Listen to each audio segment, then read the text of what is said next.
You're listening to Big World Network.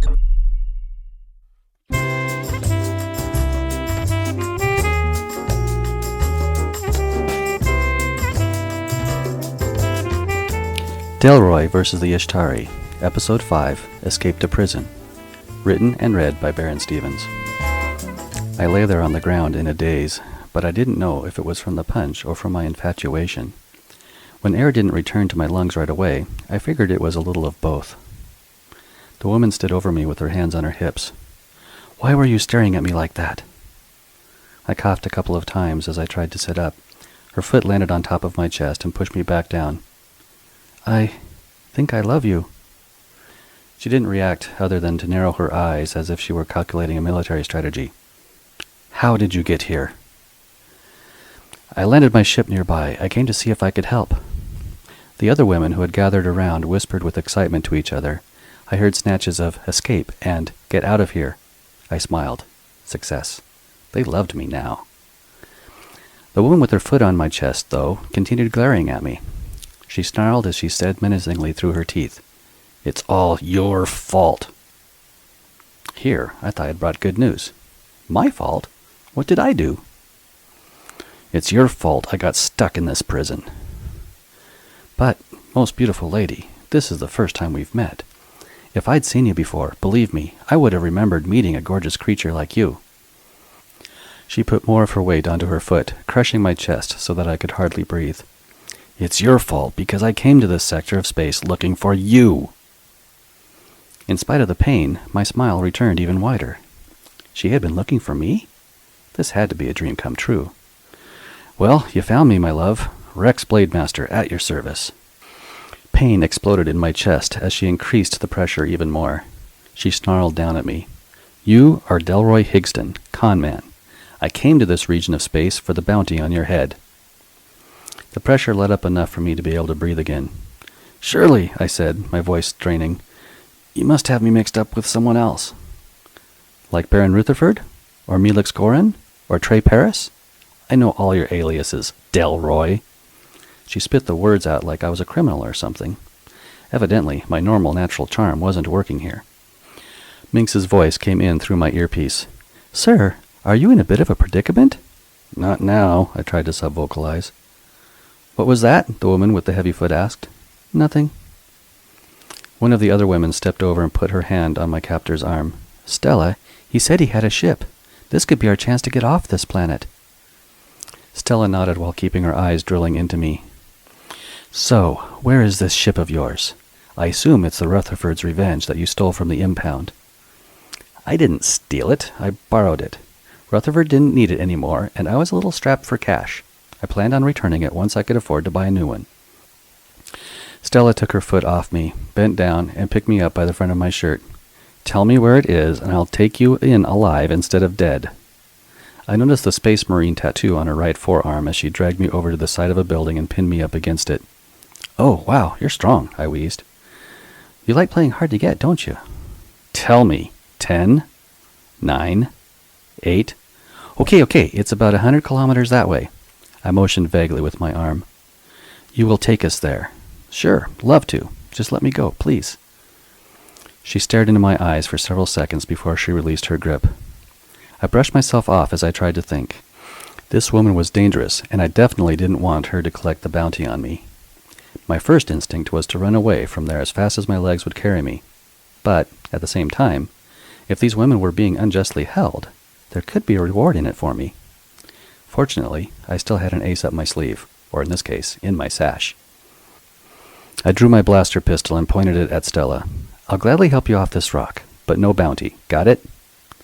For an answer, the sky spun around above me. I lost my balance, and it felt like my shoulder had been ripped out of its socket.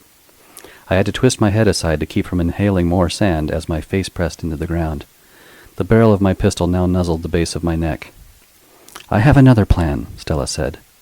"You will shut up and show us how you got in here. Then you will take us to your ship so that we can get off this forsaken planet." I spat some sand out of my mouth. "Okay, my dear." Now it felt like my other arm had been ripped from its socket. "Don't call me dear." She got off of me and roughly helped me to my feet. I turned around to see my pistol still pointed at me. There's one small problem. And what's that? You see, I kind of crashed here. Stella didn't show any emotion. Can it still fly? I grimaced. I don't know. I think so, but I'm going to need some parts for my control panel. And some power cables. Got any around here? She closed her eyes for a second and let out a sigh. When she opened them, she said, At the Yshtari base. Yshtari base?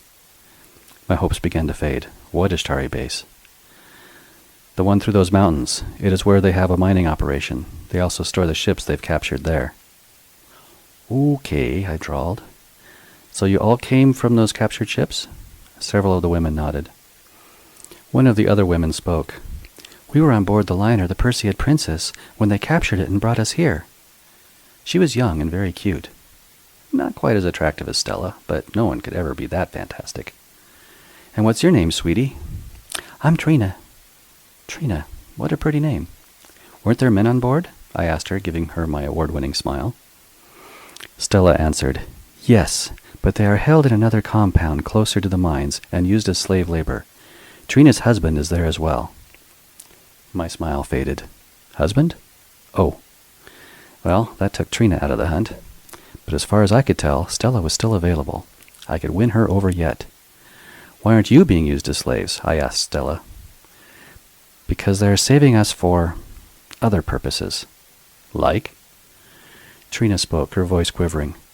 They plan to eat us. Oh, I should have known that.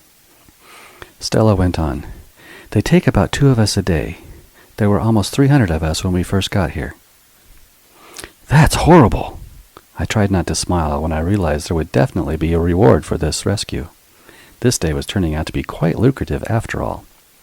I used my acting skills to put on a dismayed expression as I said, We've got to get you ladies out of here. That's what I've been trying to tell you, Stella said. She looked around at the large group that now surrounded us.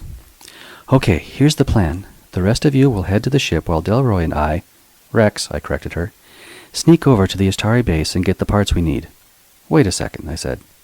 She whipped my pistol up against my right nostril. Understood? Yes, dear. Her eyes narrowed as she asked, Do you have some form of transport? I didn't want to give it away, but with the gun so close to widening my nostril, I told the truth. There's a hover cycle on the other side of that dune over there. That's it? Well, I wasn't planning on carrying a bunch of people back with me. She lowered the gun. That's no good. Okay, the rest of you stay here while we go infiltrate the base. Before I could argue, a loud shriek pierced the area, causing all of us to cower down and cover our ears. What's that? I shouted over the racket. Stella answered. The Yshtari are coming. It's time for them to select their next meal.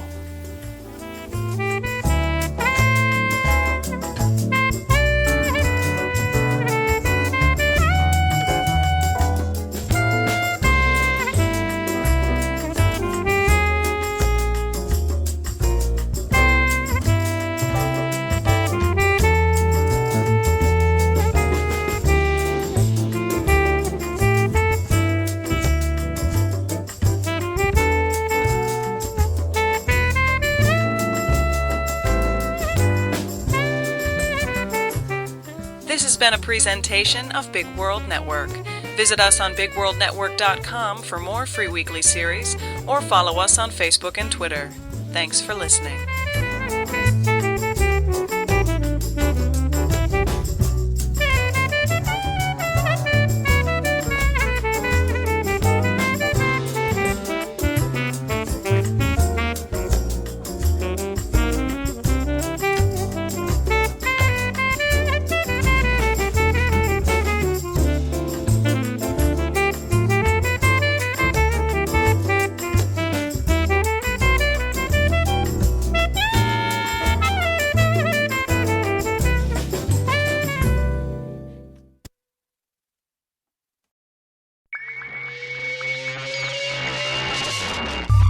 You're listening to Big World Network.